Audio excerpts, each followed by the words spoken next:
Hi there, I'm Anna Marie De La Vega, and this is Focus. This is a closer look at some of the wonderful things we have in our own community, resources, nonprofits, things that make your life better, things that help you be a little more knowledgeable about what's going on. And today we're going to talk about a wonderful resource we have right in our own community. It's the YMCA, and we're talking first with Jody Schroer, rhymes with flamethrower. That's what your husband said? That's right. Yeah. Okay, so Jody Schroer, what is your role at the YMCA? I'm the district executive director. I'm housed at the Brentwood YMCA there on Concord Road and oversee another location nearby.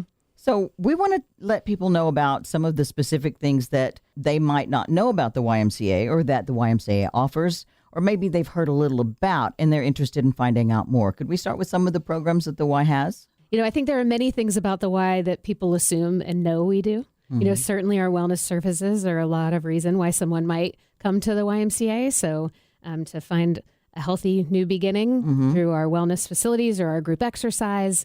I think what flies under the radar sometimes is some of our outreach programs, which I'm really excited to talk to you about today. Yeah, what is it? When we're talking about core programs, though, you know, we've got our aquatics facilities, of course, that bring in a whole lot of traffic and family experiences. We've got our Group X and our personal training and our wellness and teen programming. Well, go into tell me a little about some of these. Now, you say aquatics. What does that mean? Yeah, so aquatics is our pools. Keep it simple.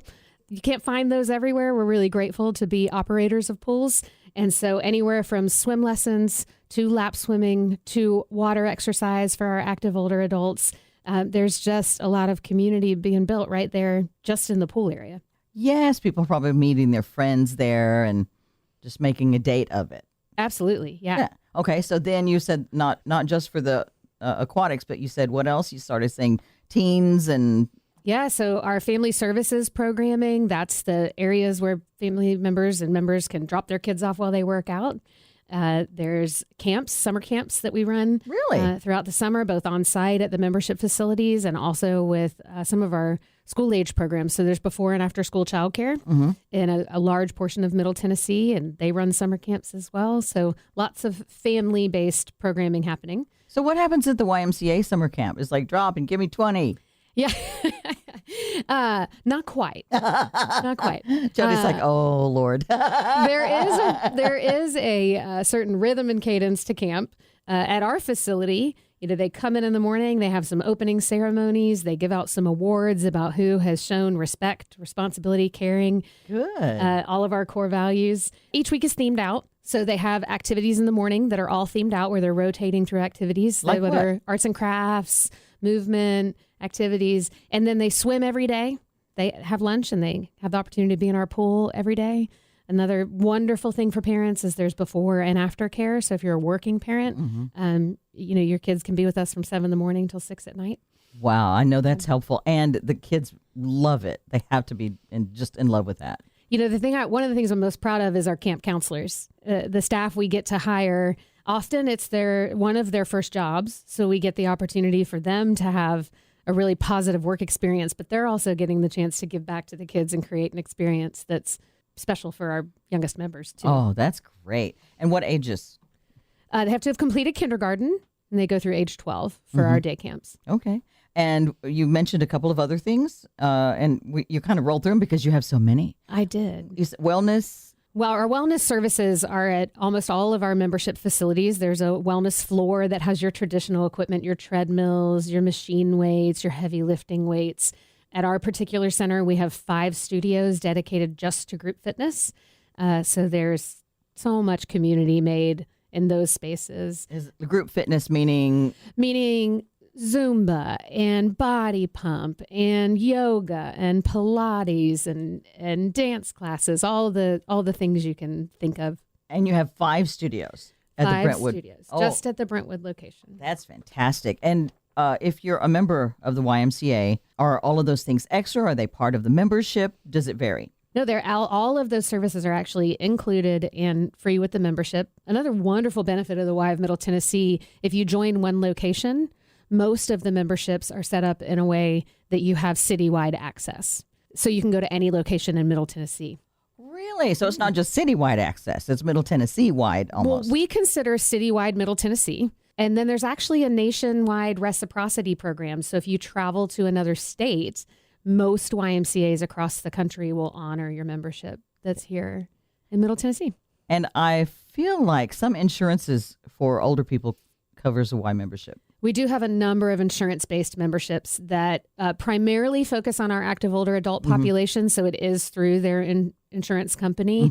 The costs are built in through their insurance company, and so they don't pay us directly. Because it makes much more sense for all involved to keep the seniors, the older adults, healthy rather than letting them kind of deteriorate and have health issues. Right. So it makes a lot of sense. I think particularly with them, but really with everybody who comes in our building, that core mission for us about spirit, mind, and body, obviously the health element is important, but the mental and spiritual side of what you experience when you're in community, and we see that so much with our seniors. Just yesterday, we had an event for our active older adults that they affectionately call the Take Back the Y event, because at the end of the summer, all the kids go back to school.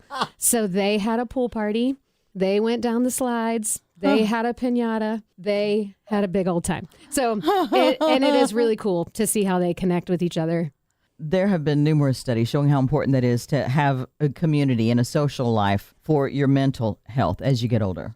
And so spirit, mind, and body, that's partly why you have not just, well, here's our, what did you call it? The wellness room? Fitness maybe is a better way to say it that people might resonate more with. But like, the traditional gym. Yes, but not just that, but the ways for people to connect and the ways for families to let their kids get to have enrichment in their lives during the summer, and for the families to not have to worry about the children during the day while they're off working. So that makes sense. That's why the YMCA has incorporated all of those elements to help the entire person. That's right. I think that's fantastic. If you're just joining us, I'm Anna Marie, and this is Focus, and we're talking today with Jody Schroer with the YMCA of Middle Tennessee, but also specifically the Brentwood YMCA. And you have specific things at the Brentwood Y that you want to talk about, or are we still kind of in the general programs? Certainly. There are some things I think are so special about Brentwood that really create the identity of the Brentwood Y, and many of them are kind of legacy offerings that the Brentwood Y is known for. A couple outreach programs that I'd love to talk about. One is called Full Circle, and that's a program that serves kids and adults with diverse abilities. It started 20 plus years ago as a program for youth solely, and primarily through youth sports. So it was a chance. One of the taglines that came along with that program was get them off the sidelines and on to the field, because so often kids with disabilities have able siblings and they're on the sidelines watching their siblings play. And so this program was meant to give those kids an opportunity to be the ones on the field. And so that has continued to run for the last 20 years. There's basketball and soccer and baseball, swimming, there's movement classes, there's parent night out events. After 20 years, those kids aged out of being kids, and the families came back to the Y and said, we would love for our loved ones to still have a place here. Is that possible? So an adult day program was created. Oh my gosh. So now we have an adult day program that runs throughout the week where those folks can come and be enriched and have really thoughtful and intentional programming that also gives the parents a break. What kind of programs would you have for an adult? I have a son who is developmentally challenged. Okay. And he's a stepson. He's 40 now. Okay. So what kind of programs would he be offered at the Brentwood YMCA, for example? Yeah. Well, one of the things that we were really blessed by among many projects with the renovation of our building, which happened a little over a year ago, was have a dedicated space that we now call the Full Circle Center. It's called the Sam McGarren Full Circle Center. It's named for a young man who came up through our program and sadly passed away. And his family started a foundation and have made many things possible through that program, along with many other donors. But we now have a dedicated space. So they have the opportunity to do very specific task boxes based on their level of ability. Yes. We don't turn anybody away because they are nonverbal or non-mobile. Yes. So those task boxes vary quite a bit. Wow. Depending on what that individual needs. Yeah. We have a smart board in there now. So we have technology that allows them to educate and engage. Over the summer, they did a parade. They had Disney Week, and they paraded through the center, and the day campers sat in the lobby and cheered them on, and they each got to play a character. So there's a whole lot of thoughtful interaction that happens not just with them in the room on their own, but getting them out into the center so that our members can see what they have to offer. And they bring so much joy to the building. Yeah. Oh, I understand that. And I think a lot of times before programs like this, kids who had disabilities or learned differently or differently abled, they didn't understand even how to play the games that the other kids were playing. So they were definitely on the sidelines. And now to have custom-made, tailored programs for their abilities is just, that's miraculous. That's fantastic. It's such a joy to have in the building, for sure. Okay. And then what else? Another outreach. Yeah. So another one that's been around the Y of Middle Tennessee for 20 plus years is called our After Breast Cancer Program. So we abbreviate that to ABC. Okay. It's designed for survivors and by survivors. So in its inception, it was survivors that said, we need some holistic programming for these survivors when they come out of treatment. Yeah. You know, they're really taken care of while they're in the hospital and receiving treatment. Right. Afterwards, some of that drops off. Yeah, sure. And so how do you help a survivor find a new normal after their diagnosis? And so our program is a 16-week experience that 8 to 10 women experience together in a cohort. They have a certified personal trainer that has a specialized certification in working with survivors. They have a dietitian, and then they do a small group curriculum that's about 9 weeks long that is led by a graduate of the program most of the time that facilitates that. So, so there is an incredible amount of rebuilding of physical strength, but also navigating the social and emotional toll that a diagnosis can have on you. Yeah. Oh, yeah. And one of the amazing things about that program is you could have finished your treatment yesterday and received your clearance from your physician, or you could be 15 years out from your diagnosis and we still welcome you in the program. That's wonderful. Now, you said survivors and by survivors? It was designed by survivors. Oh, by So survivors. at its inception, there were survivors that said, we need more when we come out of treatment. Oh, I see. And so All part of the YMCA membership. those are both totally free programs. We fundraise annually so that we can offer those types of services to the community. So they are at no cost to Whether the you're a participant, YMCA member or not. Whether you are a YMCA member or not. Are there any other programs that are offered free to the community that maybe people don't know about, or days to come try things out for free, things that they don't know about that might let them know, let me just go check this out? Yeah, I think one of the things that I want for sure folks to know is we don't turn anybody away because they can't afford the Y. So whether they are a traditional member who is coming to, we affectionately say we're not a swim and gym, but we know that some people come to us for just the swim and gym. There is a sliding scale based on income. And so if somebody does need assistance to be a part of the Y, we have a process to help make that happen. Okay. So trying to remove the barriers for why people think they might not be able to come. I was speaking with somebody else recently, and they said that something like to get equal care should not depend on your finances. It shouldn't be just for the privileged. It should be for everyone. And I love that the YMCA does that, and that they really are walking the walk as well as talking the talk, and say, we're concerned about this, we're dealing with this, but you're really doing it. And I appreciate that. I've always been a fan of the YMCA. Thank you. Oh, and you mentioned teenagers earlier. What about teens? Yeah, absolutely. The Brentwood YMCA has been known as a hub for teens for as long as I can remember. And why is that? Well, pre-COVID, there was a time. Well, we've always had a teen center at the Brentwood Y. And before COVID, the Brentwood Middle School bus dropped off at the Brentwood YMCA. Oh, my goodness. And so there's just a really rich history of serving youth at this center. And one of the reasons teen always came is because historically, the Brentwood Y has always had a skate park, which is the only Y in the Y of Middle Tennessee that has that particular amenity. Yeah. So that skate park has been through multiple iterations. But because those teens were with us, there's all of these programs that have morphed out of that. One program we have is a music program. Another is, small group activities for kids based on what they're into. So there's an outdoors group. There's a Dungeons and Dragons group. No way! They find the things they love. And we have an amazing teen director who helps make all that possible. But just really exciting for us, this skate park that we have open now that just recently completed is an all concrete skate park. that was a part of the master project for our total renovation. Mm-hmm. And so we finally have it open and operating. And so what does that mean? It's an all concrete for the general public. What does that mean? Yeah. Why is that important? Well, skate parks can be wood or they can be concrete. The previous skate park at the Brentwood Y that drew all those teens in was a wood skate park that unfortunately we lost in the 2010 flood. Oh, my. And one of the things that I'm so grateful for in my work with the Y is that I get to work really closely with the partners and donors who come alongside us because they believe in the impact that we can make. Yeah. As it relates to the skate park, we have one family who has done that over and over for us. Yeah. Their name is the LeVasseurs, and they actually started a foundation. My friend Casey LeVasseur is here with us, and I'm going to let her tell you more about that foundation.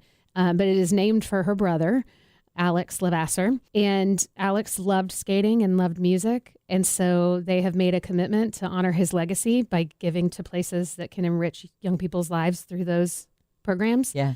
And when the flood came through, they said, we can't not have this park. We got to have this park. And so they gave a substantial gift to rebuild the park. And then when we knew that we wanted and needed to do a massive renovation to the Brentwood Y, once again, the leaders came to them and said, we need to do this change. We'd like to do it right this time. And the family stepped up again. Wow. And gave the lead gift for us to be able to really get motion that we need to build the skate park. So now the all concrete skate park has a number of ramps on it. It has a bowl. It has rails. These are all terms I've learned because I am not a skateboarder. But it's just been such a joy to see people out there on it and using it in Alex's name and honoring him and honoring the family for what they've done for us. What are you finding that a skate park or teen center, facilities such as that, do in the lives of young people as opposed to kids who don't have access to that, who don't have a chance to do something like that? Absolutely. I'll tell you, one of the things that anecdotally I've watched happen over the last few weeks is the spirit and the camaraderie that happens in the skate park. Because, you know, there are kids who are 5 who skate, and there are men and women who are in their 50s who skate. And the support that they show each other when they're out on that skate pad, they all just want to see each other thrive and win. In other places, I think if there were adults around a 6-year-old might seem in the way. Yeah. But in that space, they are all about encouraging them and helping them learn that next trick or get up from that fall or whatever, they might experience where they're there that day. And it's really special. You know, we talk about often, I don't know if you do, where you find your people. Yeah. Your tribe. Yeah. So that tribe word comes up all the time with our ABC groups, our after breast cancer survivors. Yeah. They refer to each other as their tribe. The same thing happens at the skate park, right? Or in the teen center. I think we all want to belong. Of course. To something. Yeah. And to me, that's the beauty of the Y, is that you can find that in so many different nooks and crannies of the Y. It might be in your dance blast class. It might be on the wellness center while you're doing your squats, right? It happens all over all day long. And the skate park is just a really special place where I feel young people are really encouraged by each other and by the older generation that's there with them. I was just listening to a podcast about AI and social media and the disconnect that it causes for some people, that you can have 1,000 friends, but nobody to feed your cat. Absolutely. Right? Sure. You can have this fantastic meal with someone, and instead of being in the moment and enjoying it and go like, I'm so glad to be here with you and being focused, you stop and go, phone eats first, and you disconnect from them and you take a picture. And instead of focusing on how much joy this moment can bring. And so all these activities at the YMCA seem to be those that can help people connect in real time, face to face, and get support. How many kids go through the entire day without having an adult tell them, you did a great job. Oh, you can do this. You got it. And help them know that you can get up when you fall down. I think that's fantastic to see that. It really is a gift for me to be able to show up to a place where everywhere I turn, if I'm looking for it, I can find that happening. Yeah, the connection. Okay, now let's introduce our next guest. I would love that. And she does such a beautiful job speaking about her family and her brother and what inspires them to want to partner with places like us. And we are not the only place that they partner and have an impact, but we are eternally grateful to them. So I'm so glad she's here today to share with you. All right, Casey LeVasseur, to talk about your family's interest in helping teens and helping the skate park become a reality, and apparently a lot of other things that your family believes in and supports. Welcome, first of all, to Focus. Hi, thank you for having me. Thanks so much, Jody, for the beautiful introduction. She said, "This is wonderful lady." I know.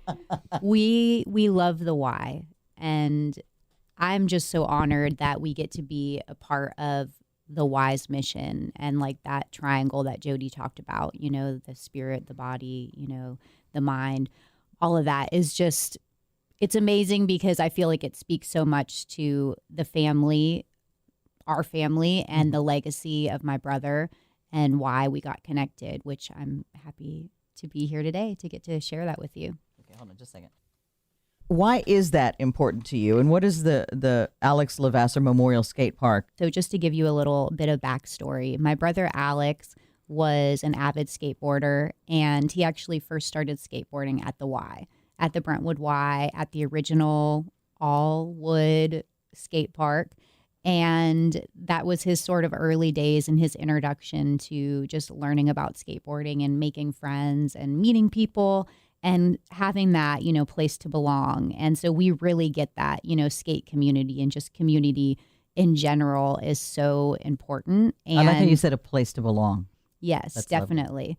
And that was his spot. And he unfortunately passed away when he was 13 and a half. He was in an accident, and we're going on 17 years now, but it feels like yesterday for us, you know, because when you lose someone, especially when you lose them so suddenly, you just, I don't know, it could be yesterday that happened. I understand. And one of the biggest things for our family when we lost Alex was a legacy. And I've shared this before, and I think I shared this at our ribbon cutting for the skate park that we just had.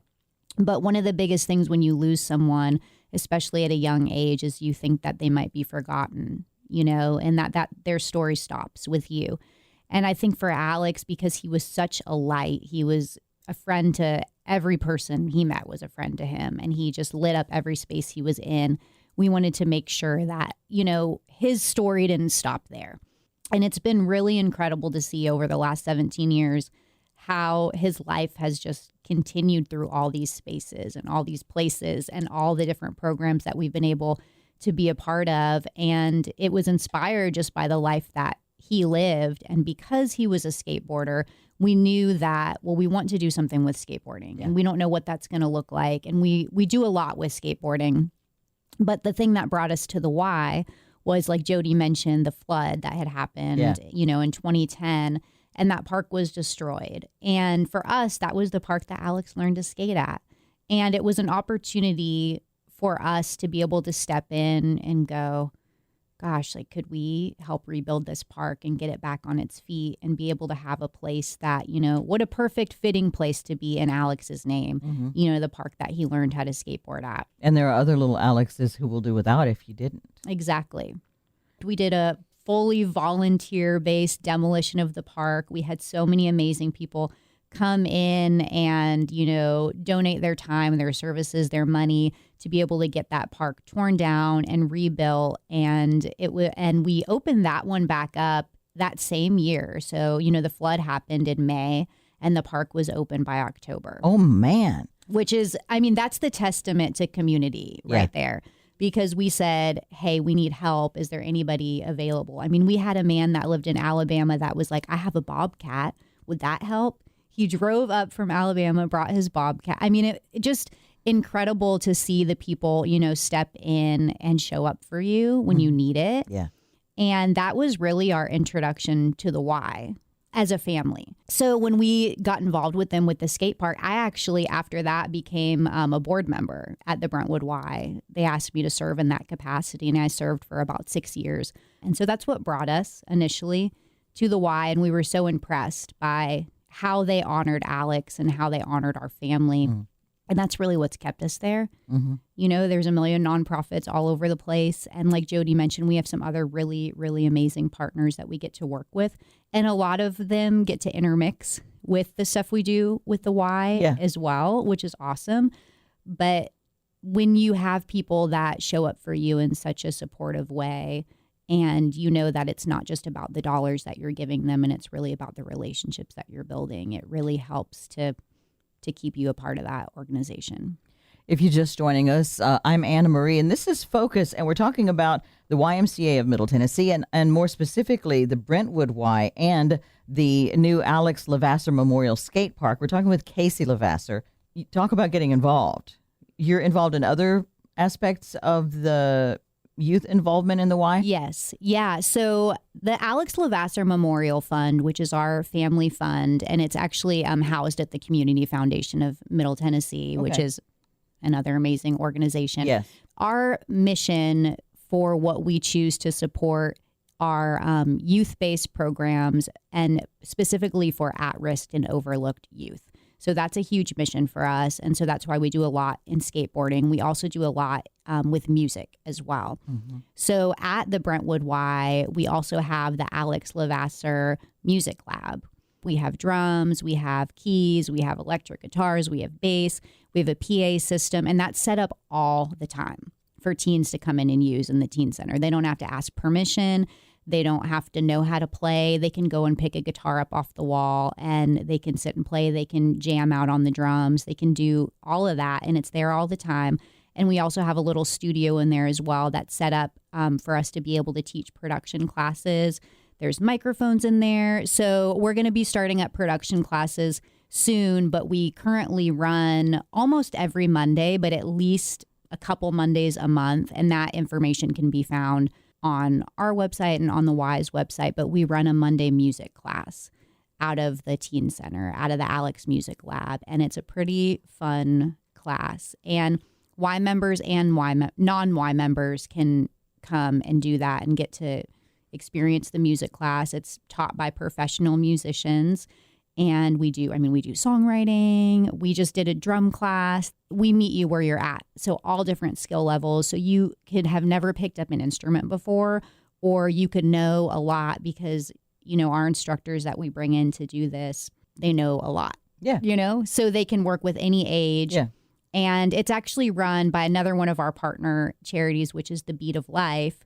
And so we have brought the Beat of Life in and their instructors and their professional musicians to come in and lead up that program for us. So we like to connect our partners together. That's fantastic. And say, hey, we have people that can do this. Any final thing that either one of you think is important to add that I just have neglected to ask? Yeah. So annually, we have been running a songwriters night that supports the Brentwood Y, and it supports all of these programs that are free. And it funds other stuff as well, but it really helps to fund for, you know, these programs for people to come and do. And we've been doing that at 3rd and Lindsley for the past few years, and I help co-host that event.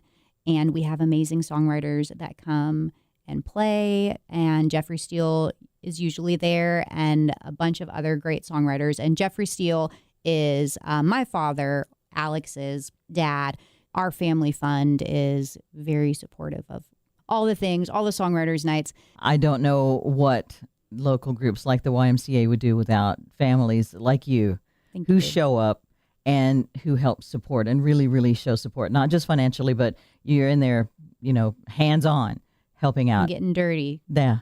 We appreciate you so much. Thank you, Jody. Thank you so much. And thank you, Casey, for showing up and talking to us today about the YMCA of Middle Tennessee and specifically the Brentwood Y. Go ahead, because you know you want to go, yay, Brentwood Y. We'll put some links on our Focus Facebook page. Make sure you join us again next week, please. I'm Anna Marie, and that's Focus.